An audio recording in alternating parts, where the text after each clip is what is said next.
നമസ്കാരം. ഇന്ന് നിങ്ങളുമായി പങ്കുവെക്കുന്നത് ഇസ്രായേൽ എന്ന രാജ്യത്തിൻ്റെ ചരിത്രമാണ്. വർഷങ്ങളായി ബി സി AD നൂറ്റാണ്ടുകളിലായി ലോകത്തിൻ്റെ വിവിധ ഭാഗങ്ങളിൽ ചിതറിപ്പോയ ഇസ്രായേൽ ജനത വീണ്ടും ഒരു രാഷ്ട്രമാകുന്നത് 1948 മെയ് 14 ഇസ്രായേൽ എന്നൊരു രാഷ്ട്രം ഈ രാജ്യത്ത് ഉണ്ടാവണം എന്ന പ്രഖ്യാപനം നടത്തിയത് ബ്രിട്ടനാണ്. പക്ഷേ ബ്രിട്ടൻ അതിൽ നിന്ന് ഒരു പിന്മാറ്റം പിന്നീട് നടത്തി. അതിൻ്റെ കാരണങ്ങളാണ് ഇന്ന് നിങ്ങളുമായി പങ്കുവെക്കുന്നത്. ഇസ്രായേൽ എന്ന രാജ്യത്തിൻ്റെ ജനനത്തിൽ ബ്രിട്ടൻ നിർണായക പങ്കുവഹിച്ചു. ഓട്ടോമൻ തുർക്കിയുടെ ഭാഗമായിരുന്ന പാലസ്തീൻ ബ്രിട്ടീഷ് നിയന്ത്രണത്തിലാകുന്നത് ഒന്നാം ലോകമഹായുദ്ധത്തെ തുടർന്നാണ്. അന്നത്തെ ലോകരാജ്യ സംഘടനയായ ലീഗ് ഓഫ് നേഷൻസിൻ്റെ തീരുമാനപ്രകാരമായിരുന്നു അത്. ഇതിനിടെ പാലസ്തീനിലേക്ക് കുടിയേറിക്കൊണ്ടിരുന്ന യഹൂദന്മാർ അവിടെയുണ്ടായിരുന്ന അറബികളെ എണ്ണത്തിലും സമ്പത്തിലും പിന്നിലാക്കാൻ തുടങ്ങി. ദരിദ്രരായ അറബികൾക്ക് ജൂത സ്ഥാപനങ്ങളിൽ തൊഴിൽ നൽകാതെയുമായി. ഒരുപാട് അറബികൾക്ക് സ്വന്തം വീടും നാടും വിട്ട് അയൽ രാജ്യങ്ങളിലേക്ക് അഭയം തേടേണ്ടി വന്നു. അതോടെ യഹൂദരുടെ കുടിയേറ്റം നിയന്ത്രിക്കാൻ ബ്രിട്ടൻ പല നിയന്ത്രണങ്ങളും ഏർപ്പെടുത്തി. എന്നാൽ കുടിയേറ്റത്തിന് കുറവൊന്നും ഉണ്ടായില്ല.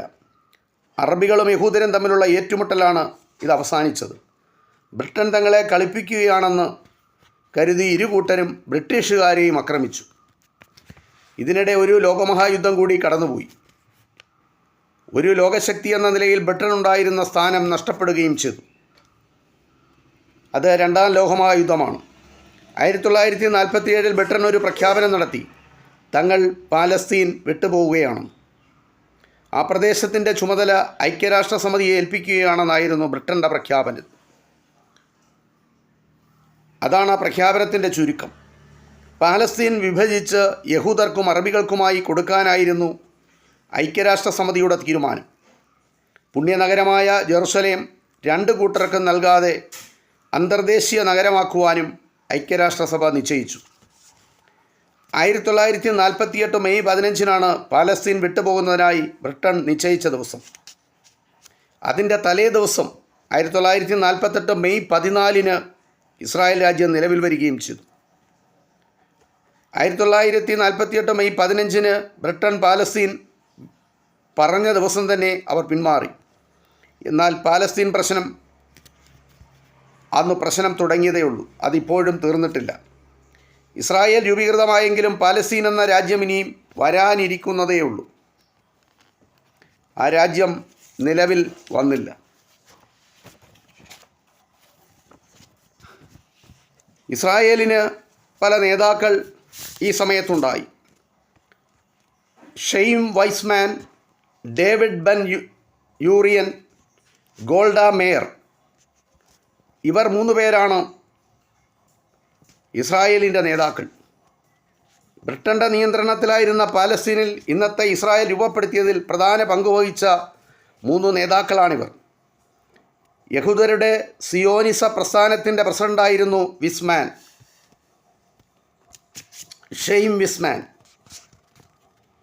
സ്വതന്ത്ര ഇസ്രായേൽ സ്ഥാപിതമായപ്പോൾ അദ്ദേഹം അതിൻ്റെ ആദ്യ പ്രസിഡൻ്റായി. പോളണ്ടിലെ ഒരു അഭിഭാഷകൻ്റെ മകനായിരുന്ന ഡേവിഡ് ബെൻ ഗൂറിയൻ. സയണിസത്തിൽ ആകൃഷ്ടനായ ഡേവിഡ് 19-ാം വയസ്സിൽ പാലസ്തീനിലെത്തുകയായിരുന്നു. അദ്ദേഹം മണ്ണിനോട് മല്ലിടുന്ന കർഷകനായി. പിന്നീട് യഹൂദന്മാരെ ഒന്നിപ്പിക്കുന്ന നേതാവായി. അക്കാലത്ത് പാലസ്തീനിലുണ്ടായിരുന്ന യൂതന്മാർ 40-ലധികം ഭാഷകൾ സംസാരിച്ചിരുന്നു. ഒരു പൊതുഭാഷയില്ലെങ്കിൽ യൂതരാഷ്ട്രമുണ്ടാക്കാൻ എളുപ്പമല്ലെന്ന് മനസ്സിലാക്കിയ ബെൻ ഗൂറിയൻ അതിനുള്ള പരിശ്രമങ്ങൾ തുടങ്ങി. എബ്രായ ഭാഷ പ്രചരിപ്പിക്കുന്നതിന് അദ്ദേഹം മുൻതൂക്കം കൊടുത്തു. എബ്രായ ഭാഷ പ്രചരിപ്പിക്കുന്നതിന് മുൻതൂക്കം കൊടുക്കുന്ന ഒരു പത്രവും അദ്ദേഹത്തിൻ്റെ പത്രാധിപത്യത്തിൽ ഉണ്ടായി.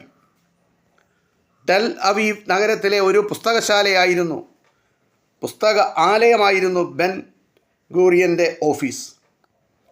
യഹൂദ സംഘടനകളുടെ എല്ലാ തീരുമാനങ്ങൾക്കും അന്തിമരൂപം നൽകിയിരുന്നത് ആ ടെൽ അവീവ് നഗരത്തിലെ പുസ്തകാലയത്തിൽ ബെൻ ഗൂറിയൻ്റെ ഓഫീസായി പ്രവർത്തിച്ചിരുന്ന ആ പുസ്തകാലയത്തിൽ വെച്ചാണ്. വനിതാ ഭരണാധികാരികൾ പല രാജ്യങ്ങളിലും ഉണ്ടായിട്ടുണ്ട്.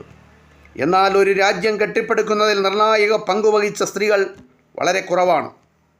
അത്തരമൊരു നേതാവാണ് ഇസ്രായേലിൻ്റെ പ്രധാനമന്ത്രിയായിരുന്ന ഗോൾഡ മേയർ. 1948 മെയ് 14 ഇസ്രായേലിൻ്റെ സ്വാതന്ത്ര്യ പ്രഖ്യാപനത്തിൽ ഒപ്പുവെച്ചവരിൽ ഒരാൾ ഈ വനിതയായിരുന്നു, ഗോൾഡ മേയർ എന്ന വനിത. 1898 മെയ് 3 ഉക്രൈനിലെ കീവ് പട്ടണത്തിലാണ് ഗോൾഡി മാബോവിസ്റ്റ് എന്ന ഗോൾഡ മേയറിൻ്റെ ജനനം.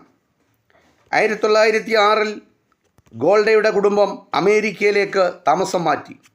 അവിടെ വെച്ച് യൂത നേതാവ് ബെൻ ഗൂറിയനെ കണ്ടുമുട്ടി. പാലസ്തീനിലേക്ക് പോകാൻ ഗോൾഡയ്ക്ക് പ്രചോദനമായി. പാലസ്തീനിലെ വിവിധ യൂത സംഘടനകൾക്ക് നേതൃത്വം കൊടുത്ത ഗോൾഡ ഇസ്രായേലിലെ ഒരു പ്രമുഖ നേതാവായി വളർന്നു. ഇസ്രായേലിൻ്റെ ആദ്യ മന്ത്രിസഭയിൽ തന്നെ അംഗമായി. 1969 രാജ്യത്തിൻ്റെ 4ാമത്തെ പ്രധാനമന്ത്രിയായി വീണ്ടും ഗോൾഡ മേയർ പ്രധാനമന്ത്രിയായി തിരഞ്ഞെടുക്കപ്പെട്ടിട്ടുണ്ട്. 1974 അവർ ഭരണം വിടുന്നത്. 1978 ഡിസംബർ 9 ഒരു രാജ്യം, ഇസ്രായേൽ എന്ന രാജ്യം കെട്ടിപ്പടുക്കുന്നതിൽ നിർണായക പങ്കുവഹിച്ച വനിതാ ഭരണാധികാരിയായ ഗോൾഡ മേയർ അന്തരിച്ചു. ഇത് Golda Meir, Chaim Weizmann, David Ben Gurion എന്ന ഇസ്രായേൽ എന്ന രാജ്യത്തെ രൂപപ്പെടുത്തുന്നതിൽ പ്രധാന പങ്കുവഹിച്ചവരുടെ ചില വിവരങ്ങളാണ്. ഇത് ഇത്രമാത്രം. നന്ദി, നമസ്കാരം.